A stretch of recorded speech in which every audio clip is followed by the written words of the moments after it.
Bismillahirrahmanirrahim. Assalamualaikum warahmatullahi wabarakatuh. Sobat MIDI sekalian dimanapun kalian berada saat ini, selamat mendengarkan podcast MIDI kita kali ini bersama saya Melsya Azari. Nah, Sobat MIDI, tema kita pada kali ini tentunya sungguh menarik untuk dibahas nih, yakni MIDI, Muslimah Indonesia Sejati. Wah, dari judulnya aja nih udah bikin penasaran ya.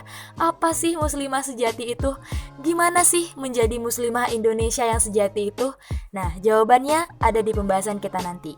Tapi sebelum itu, di podcast ini saya nggak sendirian nih Sobat MIDI, karena di sini sudah ada 2 orang kakak-kakak taruni Politeknik Imigrasi yang insya Allah akan berbagi ilmu dan bisa menjawab pertanyaan kita seputar tema kali ini. Langsung aja kita sambut kedua narasumber kita, Kak Feni dan Kak Hana. Assalamualaikum Kak. Waalaikumsalam warahmatullahi wabarakatuh. Oke Kak, gimana Kak kabarnya? Sehat ya Kak? Alhamdulillah sehat. Alhamdulillah, syukur sekali ya Kak, di era pandemik sekarang ini kita dapat berinteraksi lagi melalui kegiatan podcast yang diselenggarakan oleh Fokri Games 2020 sebagai media kita untuk bertukar pendapat dan berbagi ilmu yang insya Allah bermanfaat di masa yang akan datang. Oke Kak, merujuk dari judul kita pada hari ini, saya mau ngobrol-ngobrol nih Kak. Untuk Kak Feni dan Kak Hana sendiri, pasti udah gak asing lagi ya dengan media sosial yang saat ini sedang mengalami perubahan yang cukup signifikan nih Kak. Nah, ternyata perubahan ini membawa beberapa dampak ke sobat muslimah kita nih Kak, dimana dampaknya itu mulai dari yang positif sampai yang negatif. Nah, sekarang ini Kak, permasalahannya adalah dampak negatif dari perubahan inilah yang ditakutkan dapat membawa kita untuk melakukan hal yang menyimpang dari ajaran agama. Selain itu, akibatnya juga bisa melunturkan keimanan dan jiwa kita sebagai seorang muslimah sejati. Tapi di sisi lain, mungkin kita pun sebagai seorang muslimah milenial juga tidak dapat berjauhan dari media sosial sekarang ini Kak. Nah, menurut tanggapan Kakak sendiri, gimana sih tentang fenomena ini? Oke, makasih Melsya. Halo Sobat MIDI dimanapun kalian berada. Oke, pertama aku mau kasih gambaran gini. Kenapa sih pendidikan agama itu penting? Bahkan secara sadar atau tidak, pendidikan agama itu nggak pernah lepas dari sejak kita balita sampai di perguruan tinggi.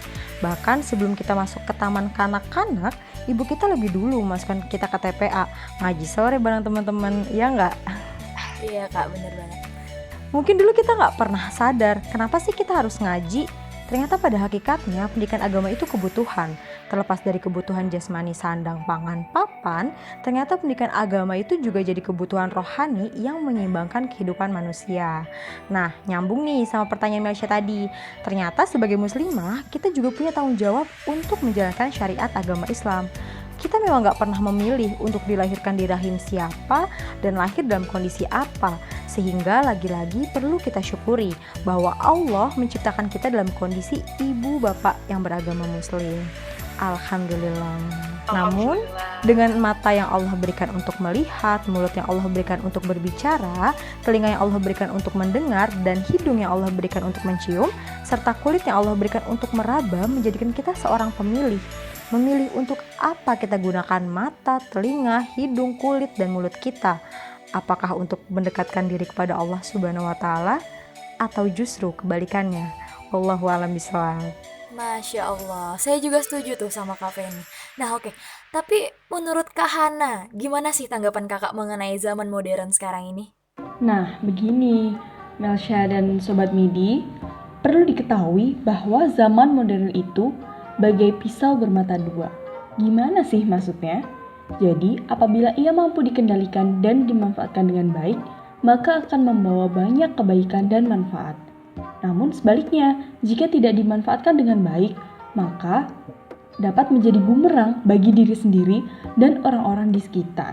Begitu pula dengan berbagai fenomena muslim di zaman ini. Sekarang nih banyak sekali kan kita temukan banyak terjadi penyimpangan-penyimpangan dan modernisasi Islam yang tidak sesuai syariat, khususnya yang melibatkan muslimah. Nah ini nih yang harus ditanggapi dengan bijak. Kita sebagai seorang muslimah harus pandai-pandai memilah dan memilih arus modernisasi seperti apa yang harus kita manfaatkan. Seperti kata pepatah, ambil yang baik, buang buruknya. Seperti itulah seyogyanya kita bersikap. Nah, selain itu, sebagai muslim yang baik, kita juga wajib membekali diri dengan ilmu dan pengetahuan. baik ilmu agama maupun pengetahuan umum. Karena dua hal tersebutnya, insya Allah dapat menjadi pondasi hati dan iman yang akan menyelamatkan kita di masa yang akan datang. Masya Allah, memang benar ya bahwasanya memang di zaman sekarang ini kita harus pandai memilah dan memilih konten mana yang baik dan buruk bagi kita. Oke Kak, setelah itu kita membahas panjang tentang fenomena yang terjadi. Sekarang menurut kakak, apa sih definisi muslimah sejati itu? Muslimah sejati, definisinya kompleks ya sebenarnya. Tidak bisa dilihat hanya dari satu sisi. Tapi menurut saya, seorang muslimah sejati adalah ia yang menjaga iman Islamnya dengan baik, secara lahiriah maupun batiniah. Muslimah sejati adalah seorang wanita solihah yang dapat diteladani keimanannya, baik dan luhur budi pekertinya, santun perilakunya, dan luas wawasan pengetahuannya. Hal ini sesuai dengan hadis riwayat Muslim yang mengatakan bahwa dunia adalah perhiasan, dan sebaik-baik perhiasan adalah wanita solihah. Masya Allah. Masya Allah. Oke Kak, baik. Terima kasih Kak Hana. Mungkin nyambung lagi nih Kak sama pertanyaan awal. Sebagai wanita muslimah sejati, gimana sih seharusnya kita menyikapi perubahan-perubahan lingkungan yang pastinya akan terus berlanjut sampai nanti? Oke, benar kata Melsha, perubahan itu akan terus berlanjut. Bagiku untuk menyikapinya, prinsip itu penting. Baik muslim maupun muslimah perlu yang namanya membangun prinsip, di mana dengan prinsip tersebut mau gak mau akan membatasi diri kita. Batasan apa sih yang dimaksud? Artinya dengan siapa kita berteman atau dengan siapa kita bergaul, bahkan dengan siapa rekan kerja kita nanti. Jika kita mampu membangun prinsip untuk melakukan amal ma'ruf nahi mungkar dan berkata tidak untuk hal-hal yang memang tidak Allah perintahkan, sehingga di samping itu harapannya juga kita akan mengetahui ilmu bagaimana muslimah dengan Tuhannya, bagaimana muslimah dalam berbusananya, dan bagaimana muslimah dengan dirinya, serta bagaimana muslimah bersama kedua orang tuanya, bahkan bagaimana muslimah bersama saudari dan teman-temannya gitu. Masya Allah, memang ternyata menjadi seorang wanita muslimah itu tidak sesulit yang kita bayangkan ya Kak ya, asalkan kita memang mau terus mencari tahu, belajar, dan berbenah diri. Oke, untuk pertanyaan selanjutnya nih Kak, untuk kakak sendiri nih, sebagai seorang taruni yang sedang pendidikan dan tinggal di asrama, udah pasti lingkungannya pasti jauh berbeda dari lingkungan dunia luar ya Kak ya. Nah, menjadi seorang muslimah sekaligus seorang taruni sendiri, apa sih yang kakak rasain? Mungkin ada tantangannya tersendiri Kak, bisa di-sharing-sharing ke Sobat Midi Kak. Nah, untuk pendapat saya, menjadi seorang muslimah yang baik sekaligus menjadi seorang taruni di zaman modern ini bukan merupakan kendala yang berat ya Mel. Karena kita tahu bahwa taruni yang dulunya identik dengan rambut pendek, baju tidak tertutup, di zaman sekarang ini tidak ada lagi yang seperti itu, karena sudah banyak sekolah kedinasan dan perguruan tinggi kedinasan yang memperbolehkan taruninya untuk mengenakan hijab dan menggunakan pakaian yang menutup aurat. Dan jangan salah loh, sekarang di sekolah kedinasan tidak hanya belajar tentang pengetahuan umum dan pendidikan semi militer saja, namun juga banyak dibekali ilmu-ilmu agama yang nantinya dapat dijadikan bekal spiritual yang akan berguna di masa yang akan datang. Nah, contoh nyatanya nih, Melisha dan teman-teman MIDI dimanapun berada, di sekolah-sekolah kedinasan terdapat kajian Islam dan dakwah rutin mingguan yang selalu diadakan. Selanjutnya ada kajian rutin bulanan virtual yang diadakan oleh forum sekolah kedinasan. Dan bahkan seperti yang sedang kita lakukan ini merupakan salah satu contoh inovasi media dakwah terbarukan yang diinisiasi oleh taruna-taruni sekolah kedinasan. Jadi, meskipun sedang belajar ilmu dunia, mahasiswa dan taruna juga tidak lupa diberikan bekal akhirat berupa ilmu agama melalui media-media yang sangat beragam. Oke Kak, kalau Kak Feni nih gimana nih Kak? Oke, setuju banget ya sama yang Hana sampaikan tadi mengenai kondisi pendidikan di sana. Kalau ditanya apa yang dirasain, pertama bersyukur. Bersyukur karena Allah kasih kita di lingkungan yang dari bangun tidur hingga tidur lagi semua udah diatur. Hanya saja tantangan terbesarnya ialah bagaimana berkawan baik dengan lawan jenis. Karena seperti kita tahu bersama ya, bahwa Perbandingan laki-laki yang lebih banyak daripada wanita tentu membuat peluang untuk berhalwat jauh lebih besar. Bener nggak? Bener banget, Kak. Jauh lebih besar daripada kita di lingkungan yang mayoritasnya wanita. Tetapi kita juga harus ingat bahwa dalam hadisnya Rasulullah bersabda, al-mu'minu lil mu'mini kal bunyani yashudu ba'duhu ba'dan. Kalau seorang mukmin bagi mukmin yang lain ibarat satu bangunan yang saling mengokohkan satu sama lain. Juga dalam sabda perumpamaannya, orang-orang yang beriman dalam hal saling mencintai, menyayangi dan mengasihi ialah seperti satu tubuh. Jika sebagian anggota tubuh sakit, maka anggota lain pun ikut merasakan sakit. Hadis riwayat Bukhari Muslim. Oke kak, bicara soal lingkungan kampus nih kak, pernah gak sih kakak ngalamin atau menghadapi satu hal yang bisa dibilang bad vibe dan membawa pengaruh buruk gitu? Dan gimana sih cara kakak untuk mengatasinya? Nah, dari saya dulu nih ya Mel, kalau bad vibe sendiri pasti ada lah ya.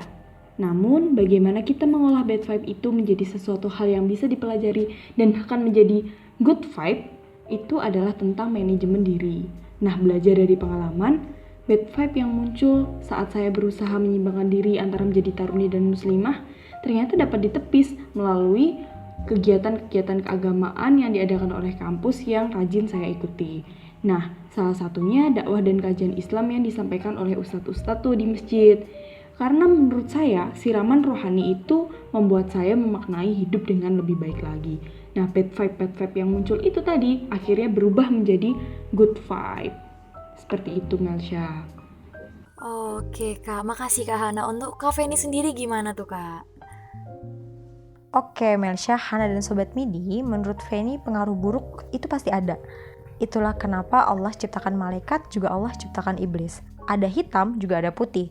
Allah ciptakan langit, juga Allah ciptakan bumi. Allah ciptakan Adam, di samping juga Allah ciptakan Hawa. Agar apa? Tentu agar semuanya seimbang. Pun penciptaan Adam sebagai manusia menciptakan kontroversi antara iblis dan Allah. Sehingga Allah melaknat iblis yang mengakibatkan iblis berjanji akan menggoda anak cucu Adam hingga hari kiamat. Masya Allah, merinding kalau dengar itu. Untuk itu gimana sih mengatasinya? Maka perlu membentuk circle pertemanan yang mampu mengembalikan iman yang naik turun.